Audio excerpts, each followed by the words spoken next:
All right. Hello. So I'm Klara, and this is Hanna. And like you said, we are here to tell you about our internship at Gustavianum storage facility.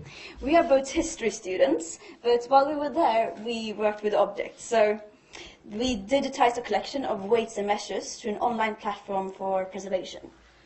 This was our first internship, and neither of us knew quite what to expect from the experience. And during our internship at the storage facility, we were given a lot of freedom to do the work, which further challenged us when working with objects. Like I said, working with objects was a very new experience for us, as historians tend to focus more on the use of written sources. Therefore, we were quite surprised to find out just how much information an object can divulge, and what stories they can reveal about the people that have interacted with them in the past. Our experience in working with written sources turned out to be very useful when researching about objects and finding information about them. This is what enabled us to find sources in literature that talked about our objects and their history. The collection we worked with is called Fryklöv's Collection of Weights and Measures. It's a private collection named after the original collector and was gifted to the university in 1949. And after a quick inventory of it in the beginning of the 50s, nobody had looked at it again until last year when 2 other interns began digitizing it.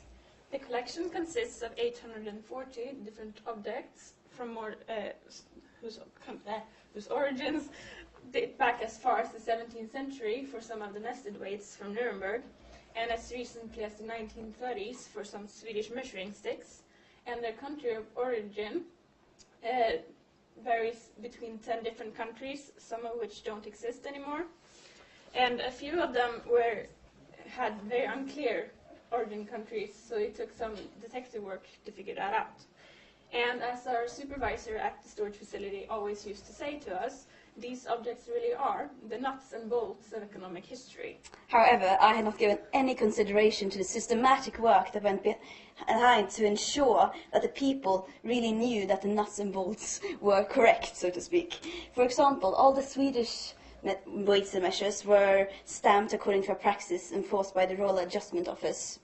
And the punishment for those found using wrongfully adjusted weights and measures was significant. They were fined in the beginning of the 19th century 500 Swedish kronor, which was a lot of money in those days.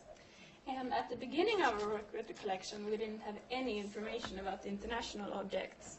For the German and French objects, we had to improvise using our limited language skills. The Russian objects were especially hard, but we managed to find a website for a Russian museum specializing in weights. And we sent them a very lengthy email with about 20 pictures and a lot more questions.